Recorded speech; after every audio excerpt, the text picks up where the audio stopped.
வணக்கம். Welcome to Tamizhamudham. இன்றைக்கி என்ன பற்றி பேச போகிறேன்னா, கல்வி மற்றும் பெண் சுதந்திரம்.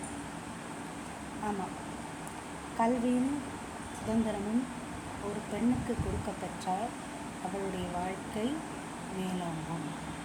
இதுக்கு உதாரணம் பல பெண்களை சொல்லலாம். நான் பார்த்த பெண்களை உங்களிடத்திலே அறிமுகம் செய்து வைக்கலாம் என்று நினைக்கிறேன்.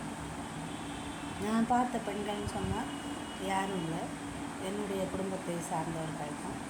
ஃபஸ்ட்டு என்னுடைய பாட்டி திருமதி சுப்புலக்ஷ்மி. அவள் ரொம்ப ஒரு சாதாரண பெண் தான். எங்கள் தாத்தா ஸ்கூல் டீச்சராக இருந்தார். ஆனால் அவர் குடும்பத்தை அவ்வளோவா பார்த்துக்க மாட்டார். எங்கள் பாட்டி தான் என்ன பண்ணுவான்னு சொன்னால், ஆட்டுக்கல்லாம் மாவு அரைச்சி அதில் வர அந்த ஒரு சொற்ப வருமானத்தை வச்சு அந்த குடும்பத்தை பார்த்துக்கிட்டா. அந்த வறுமையிலையும் அவள் எந்த ஒரு தவறான ஒரு வழியிலையும் போகலை. கந்தல் கட்டி கொண்டிருந்தாலும் ஒழுக்கத்தோடு கௌரவமாக வாழ்ந்த ஒரு பெரிய மனுஷி என்னுடைய பாட்டி. அதுக்கப்புறம் என்னுடைய பெரியம்மா திருமதி அனந்தலக்ஷ்மி. அவங்க ரொம்ப பெருசாக எதுவும் படிக்கலை, ஆனால் ரொம்ப நல்லா சமைப்பாங்க. தந்தை ஒழுங்கு இல்லாமல் இருக்கார் இல்லையா, குடும்பத்தை பார்த்துக்கல. அவளுக்கு அப்புறம் 6 பேர் அந்த வீட்டில் இருக்காங்க. அவங்க எல்லாரையும் பார்த்துக்கக்கூடிய பொறுப்பு அவளுடைய தலையிலே சுமத்தப்படுகிறது. அவங்களுக்கு தெரிஞ்சது சமையல் தான். அதை வச்சுட்டு சமைச்சு அந்த குடும்பத்தில் அவங்களுடைய தங்கை தம்பி இவங்க எல்லாரையும் அவங்க பார்த்துக்கிட்டாங்க. தன்னுடைய வாழ்க்கையை அதுக்காகவே அர்ப்பணிச்சுக்கிட்டாங்க. ஆத்தூர் அப்படிங்கிற ஒரு இடத்துல மெஸ் வச்சு நடத்திட்டு இருந்தாங்க. அதில் கிடைத்த வருமானத்தை வச்சு அவங்க சுதந்திரமாக வாழ்ந்தாங்க. என்னுடைய பெரியம்மா தான் எனக்கு ரொம்ப பெரிய இன்ஸ்பிரேஷன். அதுக்கப்புறம் என்னோடய அம்மாவும் அப்படி தான். ரொம்ப ஒன்றும் பெருசாக படிக்கலை, ஆனால் எங்கள்கிட்ட சொல்லுவோம், எப்படின்னா, எனக்கு படிக்க முடியல, ஆனால் நீங்கள் எப்படியாவது படிக்கணும், படித்து ஒரு நல்ல நிலைமையில் வரணும் அப்படின்னு சொல்லிகிட்டே இருப்பாள் எங்கள் அம்மா. ஆமாம், எங்கள் அம்மா கொடுத்த அந்த ஊக்கத்தினால தான் இன்றைக்கி நான் ஒரு முதுகலை பட்டதாரியாக, ஒரு ஆசிரியையாக உங்கள் எல்லாரும் முன்னாடியும் பேசிக்கிட்டேன். அதுக்கப்புறம் என்னோடய சித்தி ஓரளவு படிச்சிருக்காங்க, 10வது வரைக்கும் படிச்சிருக்காங்க. எங்கள் சித்தப்பா இருந்த வரைக்கும் அவளுக்கு உலகமே தெரியாது. யார்கிட்டையும் பெருசாக பேச மாட்டாள். அவள் உண்டு, வேலை உண்டு, அவ்வளோதான். அப்புறம் எங்கள் பெரியப்பா காலமாயிட்டாங்க, சித்தப்பா காலமாயிட்டாங்க. அதுக்கப்புறம் அவள் யாரையுமே நம்பியிருக்காமல் தனக்காக ஒரு வாழ்க்கையை ஏற்படுத்திக்கிட்டாள். அவள் எனக்கு அது வேணும் இது வேணும்னு யார்கிட்டையும் போய் கேட்குறதில்ல. ஒரு கம்பெனியில் இப்போ வேலை பார்த்துட்டு அவள் தன்னுடைய வாழ்க்கையை அவள் தானாகவே பார்த்து கொள்கிறாள். அது ரொம்ப பெரிய விஷயம். ஏன்னா உலகம் தெரியாத ஒரு பெண் அவள். இன்றைக்கி சொந்த காலிலே நிற்பதற்கு கற்றுக்கொண்டாள். Salute city.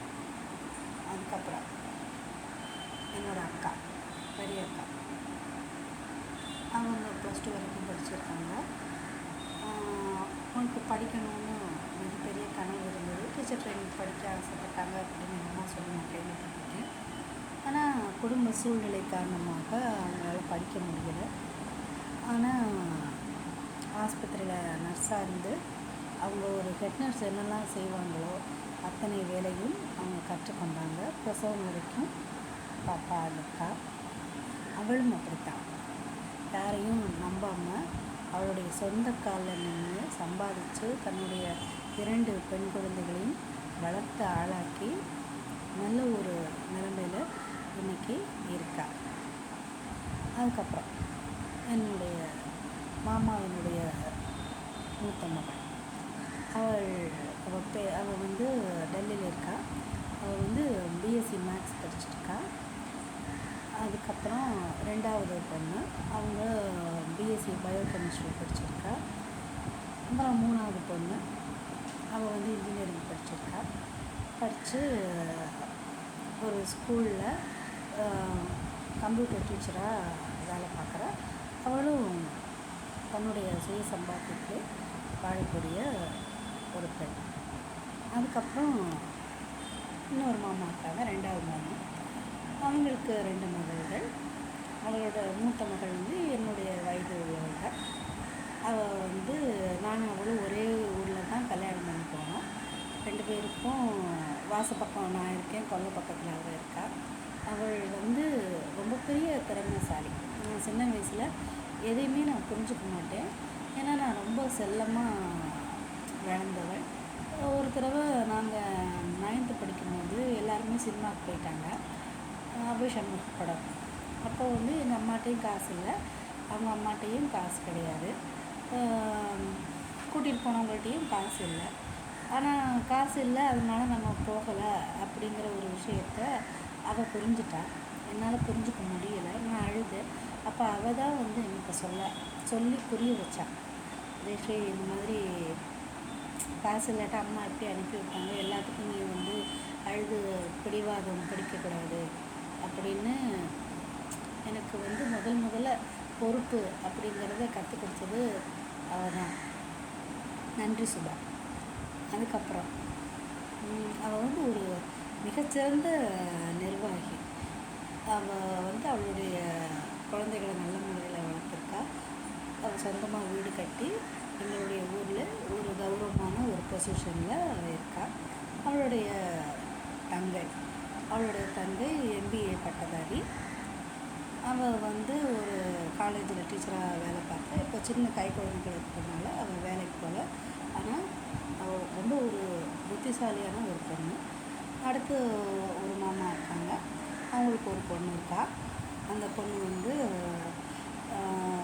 பேங்கில் ஊழியராக இருக்கா. அப்புறம் வந்து கடைசி மாமா, அவங்களுக்கு 2 பசங்க இருக்காங்க. மூத்த பொண்ணு வந்து இன்ஜினியராக இருக்கா. 2வது பொண்ணு MBA படிச்சிருக்கா. அதுக்கப்புறம் என்னுடைய தங்கை, அவள் பிகாம் படிச்சிருக்கா. அவளுடைய குடும்ப சூழ்நிலை, அதில் அவள் வந்து ரொம்ப நல்லா பாடுவாள். என்னோடய தங்கை வந்து ரொம்ப நல்லா பாடுவாள், நல்லா டான்ஸ் ஆடுவாள். அவளுடைய திறமைகள் வந்து இன்னும் வெளிப்படாமல் இருக்குது. அது எனக்கு கொஞ்சம் வருத்தத்தை தரக்கூடிய ஒரு விஷயமாக தான் இருக்குது. அவளுடைய அந்த திறமையை வெளிக்கொண்டு வரணும். அவளை பற்றி யார், அவள் என்ன, அவள்கிட்ட என்ன திறமை இருக்குது அப்படின்னு தெரியாதவங்க எல்லாரும் அவளை வந்து ஒரு விஷயமாக நினைக்கல. அது எனக்கு ஒரு மிகப்பெரிய வருத்தத்தை தரக்கூடிய ஒரு விஷயம்தான். ஆனால் ஒரு நாள் அவளும் தன்னிடத்தில் இருக்கக்கூடிய திறமைகளை வெளிப்படுத்துவாள் என்று நான் வந்து நம்புகிறேன். அதுக்கப்புறம் நான் இவங்க எல்லாரையும் சொன்னேன்ல, எதுக்கு நான் சொல்ல வந்தேன்னா, ஒரு காலத்தில் அந்த ஆத்தூர் அப்படிங்கிற அந்த ஊரில் வந்து இந்த குடும்பத்தை வந்து என்ன சொன்னாங்கன்னா, நீங்கள் பிச்சை எடுத்து வாழ்ந்தவங்க தானே, உங்கள் பாட்டி வந்து வீட்டு வேலையெல்லாம் செஞ்சவங்க தானே அப்படின்னு சொன்னாங்க. இன்றைக்கி எங்கள் பாட்டியினுடைய நாங்கள் இந்த 17 பேத்திகள் நல்லா படித்து நல்ல நிலைமைக்கு இன்றைக்கி வந்திருக்கோம்.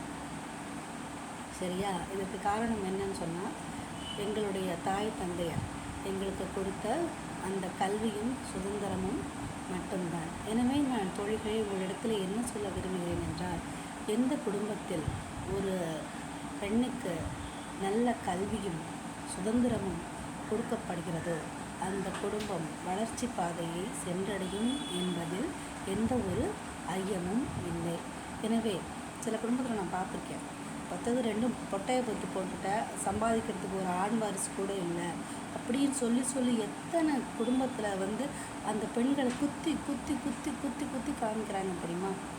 எவ்வளவு திறமை இருந்தாலும் வெளியில் போய் அவங்கள வேலைக்கு போகக்கூடாது, நீ வீட்டுக்குள்ளே தான் கிடக்கணும், புருஷன் என்ன சொல்கிறானோ அதைத்தான் நீ கேட்கணும், அதுக்காக தான் நீ பிறந்திருக்க, உனக்கு என்ன தெரியும், உனக்கு என்ன தெரியும், இப்படி சொல்லிட்டு எப்போ பார்த்தாலும் மண் சொற்களாகவே சொல்லக்கூடிய எத்தனை மாமியார்கள், எத்தனை கணவன்மார்கள், மாமனார்கள் இருப்பதை நான் பார்க்குறேன் தெரியுமா? உங்களுக்கெல்லாம் நான் ஒன்று தான் சொல்கிறேன். பொம்பளை பிள்ளையை பெற்றுட்டோம், பெண் தானே, பெண் என்ன செஞ்சிருவா அப்படின்னு நினைக்கிறீங்கள?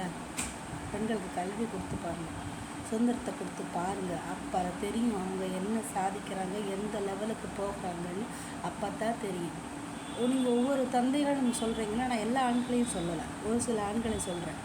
உங்கள் பொண்ணு மட்டும் நல்லா படித்து நல்ல நிலைமைக்கு வரணும்னு எவ்வளவு பிரயத்தனப்பட்டு படிக்க வைக்கிறீங்க, எல்லாம் செய்கிறீங்க. அப்படி தானே உங்களுடைய மனைவியும். எவனோ ஒருத்தன் பெற்று போட்ட ஒரு பொண்ணு தானே.